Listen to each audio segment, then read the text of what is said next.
Hey guys, wanted to show you something here. I've been troubleshooting this telescope, this RCOS 12.5-inch telescope, and as you know, I've been having some issues with seeing the annulus of light.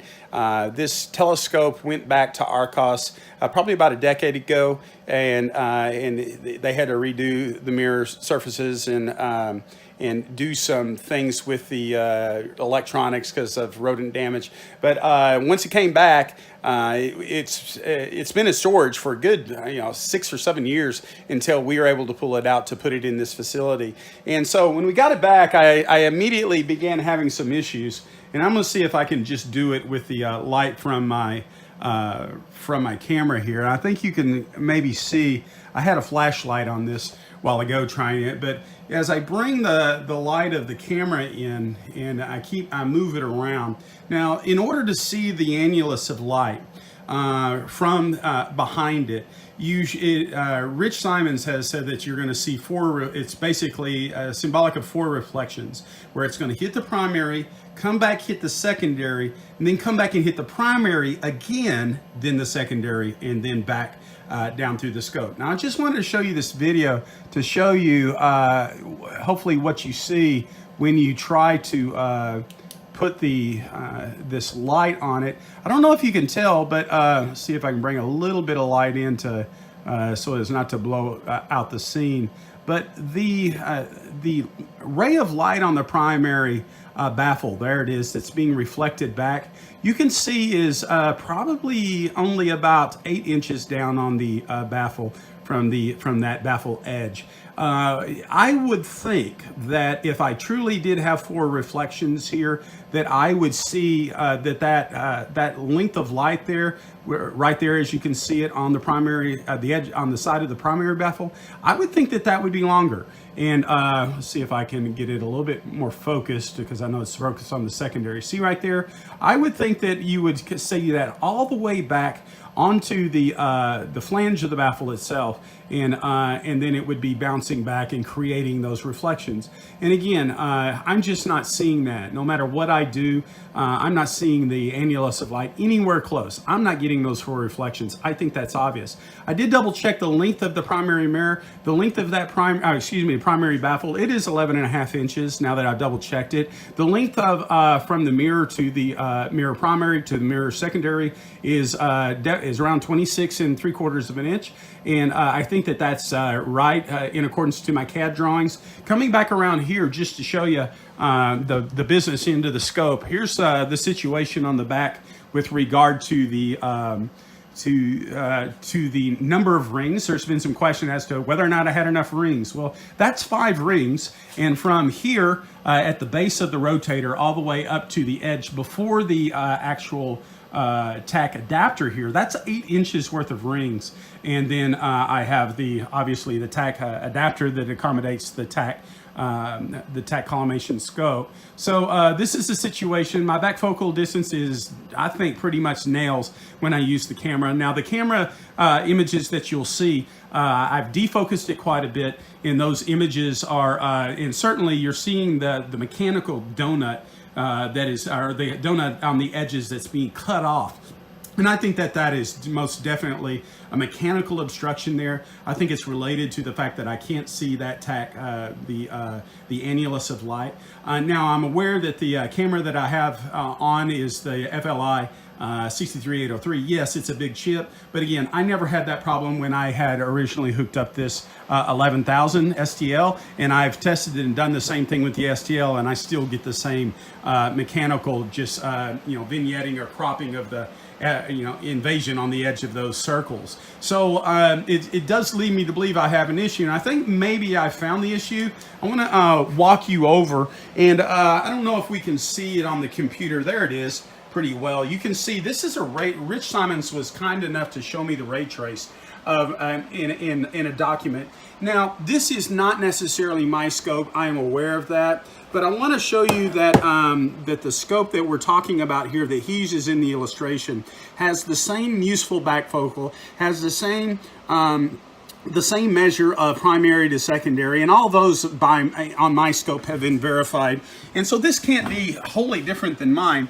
I do want to show just what I think is kind of a silver bullet here, and that's that 1.342 distance from the edge of the secondary to the surface of the secondary mirror. Now, the reason why I mentioned that is because I want to come back to the telescope here, and I want to show you just my secondary.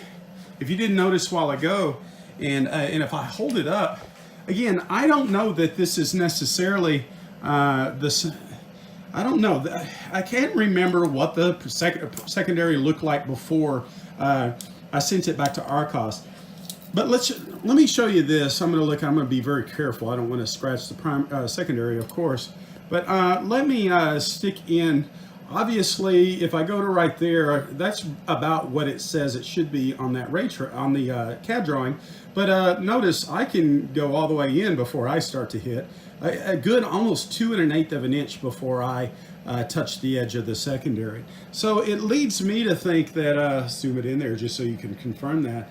So it leads me to think, like I said, maybe that was replaced with a different secondary, and I'm kind of just now, I think it's just too long. I think that's what's preventing the telescope from being able to see the ray trace and the annulus of light.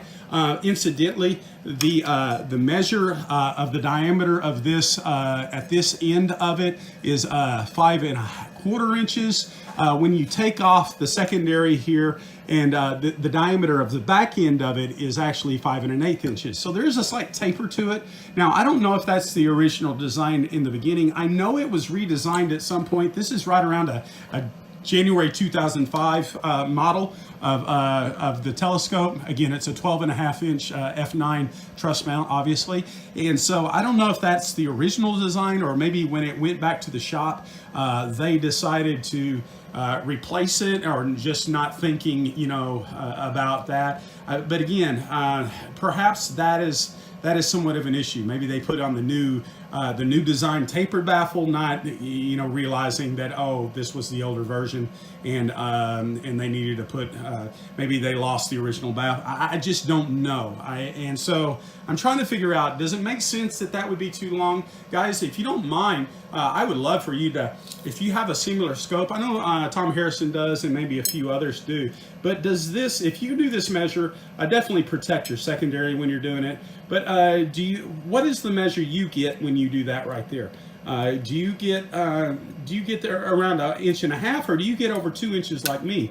And I think that would help me to figure out what to do, because I'll be honest, I'm about to draw a line about right there and take a hacksaw after it, because I'm so frustrated. I've been dealing with this for about a year, and I've kind of finally come down to that. This is my last opportunity. This is my last chance. I've checked everything else in the system. Oh, by the way, I know Joe Mize has been helpful to help me make sure that this baffle here, this primary, is properly collimated. I used some real pro level squares to double check this, and digital calipers. I brought it into a zero reference flat table just to make sure that it is kind of going straight perpendicular on axis from the optical axis going through here. I see where I don't see where that's the issue at all. But anyway, everything is aligned on axis. I used a digital laser, a self-centering laser as well, in addition to the ink blot dot alignment using the Tak Collimator. And again, I just don't know what else to do. So help me out here, see what you think, and I really appreciate the effort, you helping me out, all you guys, you're great. Especially to Rich. Enjoy reading your emails. You spent a lot of time on this helping me. You don't have to, I don't think, but that does not go without thought on my end, and it's very much appreciated. So thanks a lot. But this is the scope. Help me out, guys. Bye-bye. So hey guys, I wanted to show you something here. I had one other thought with after I shot the video, I looked at the ray trace again, or the CAD diagram that Rich had sent me. And first of all, let me see if we can show you an issue. One of the things that I've had people question me on was what my CAD drawing actually looked like. And here it is. This was given to us in December 2004. Dr.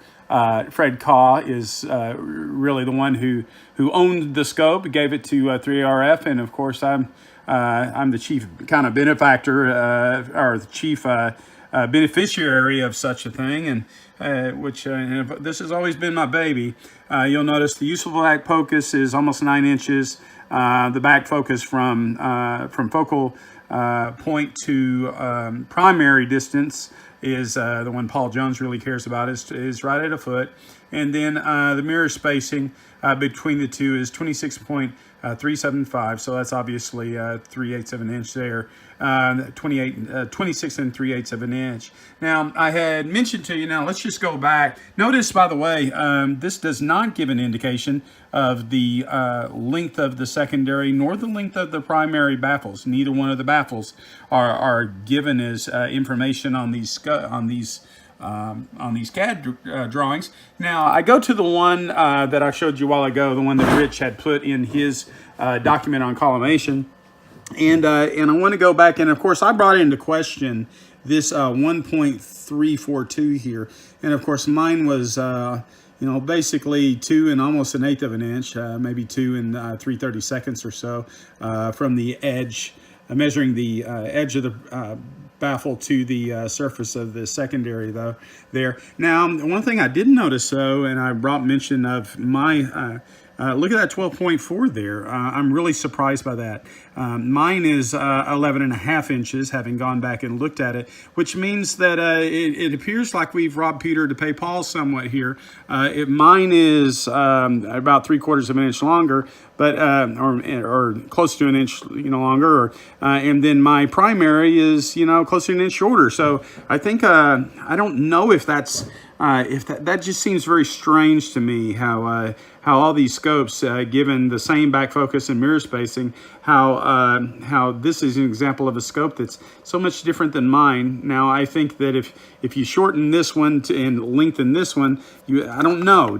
What do you think? Does that would that affect anything there? Do those go proportional to one another? As you shorten one, you lengthen the other. I just don't know. All I know is by looking at the flashlight illustration I showed earlier that I would think that there's no way in the world I'm seeing four reflections to bounce off and enter enough to see that annulus of light, that light gap in the collimating scope. So anyway, there you go. I'm sorry that sorry I have to bother everybody again. It's something I've been working on for a long time.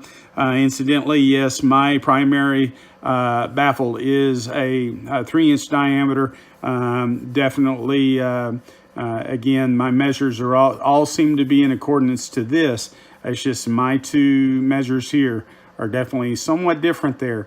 But notice back focal to everything else is the same as my original CAD drawing. So I wanted to just show you that. And again, I want to thank you guys for your patience on this. Thanks to Rich. Thanks to Tom Harrison as well for helping me out, and Joe, always, Joe Mize, always good to read your emails, and the helpful spirit among our community of astronomers never ceases to amaze me. So cheers, guys. Love you. God bless, and take care. Hey guys, welcome to my math classroom. I wanted to show you the images to the that I get from the camera's perspective on the RCOS, and so let's do that, okay? So I'm just going to do them real quick on the computer like this.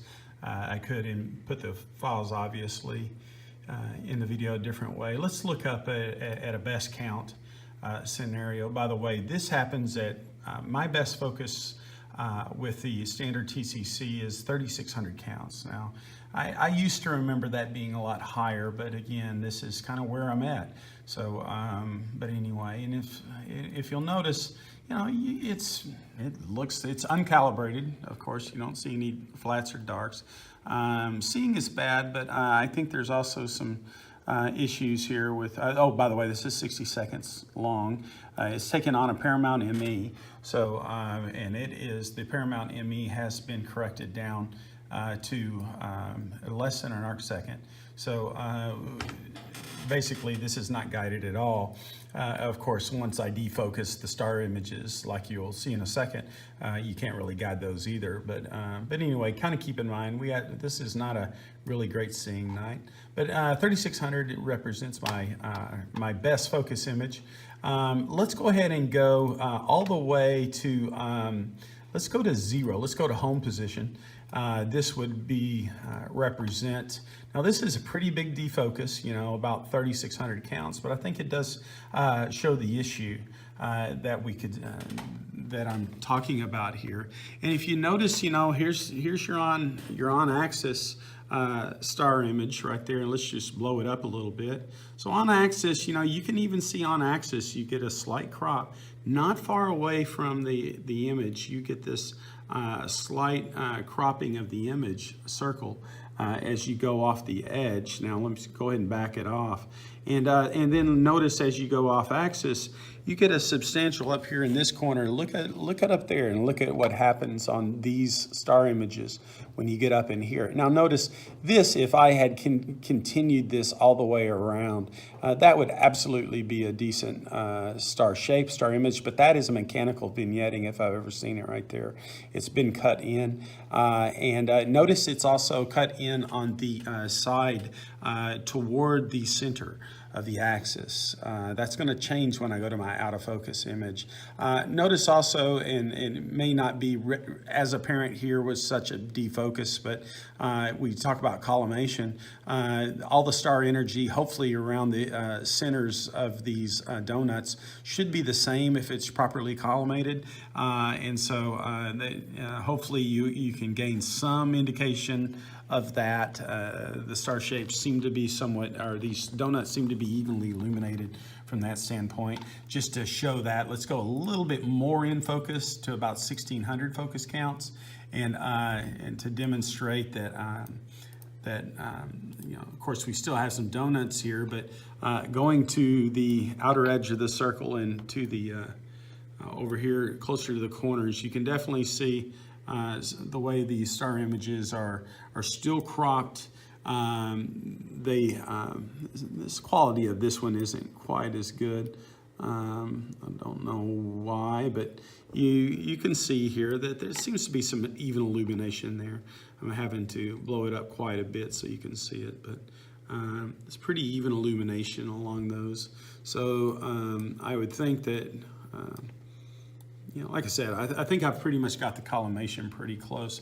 Now, just to show you the extreme of this, let's bring in 5,000 counts on the outside. So this is 8,600 counts. By the way, this is Beehive cluster, M44 that we're showing here. And so just to show you again, the on-axis star images seem to be just about fine. But notice right here, if where the cursor is right here on the screen is right at the center, notice it doesn't take me far to go off axis before I start seeing that cutting in of the image. And in fact, let's go ahead and now zoom it out. Let's look at the top. Let's look at the same stars we had at the top. And make notice that, yeah, there's the severe cut in of that star shape, but notice it's on the opposite side. The cut in side is away from the center of the image. So it's definitely been kind of inverted. This course, of course, is this is inside of focus, where the secondary is closer to the primary than it should be as far as focus goes. So, but just notice, and again, there's the stars would ordinarily be round otherwise, I don't think there's any issue with the optics as it goes, as far as those star shapes are concerned. It's just that there's something cutting in. So and like I said, I'm trying to trace it back between. I think the baffles are just wrong. That combination, I'm not seeing those reflections. I'm not seeing the light annulus. I'm not getting the reflections back, which tells me I think that there is a mechanical vignetting that is cutting into my light cone, and I am just not seeing what I need to see. And of course, the moral of that story is when I come back and I start to consider the on focus image. Anytime I don't have it here, but anytime there's, oh, by the way, here's a 5600 count image, right? A couple of 1600 on the inside of focus, and you can start seeing here that you know, some of these star shapes, right? Again, and doesn't take much to go off before you start seeing it cut in. You start seeing more of the even illumination. I think of these dust donuts. Again, I think that the collimation is good, but otherwise, yeah, that's what I'm getting here. So, but anyway, that's 5600 focus counts. The best focus image, of course, it isn't awful. It produces some decent images, but it's not near what it should do. So I think that it's it's just a mind-blowing kind of a thing for me. So I'm hoping that you can help me out here and see what you see. Take care. Bye-bye.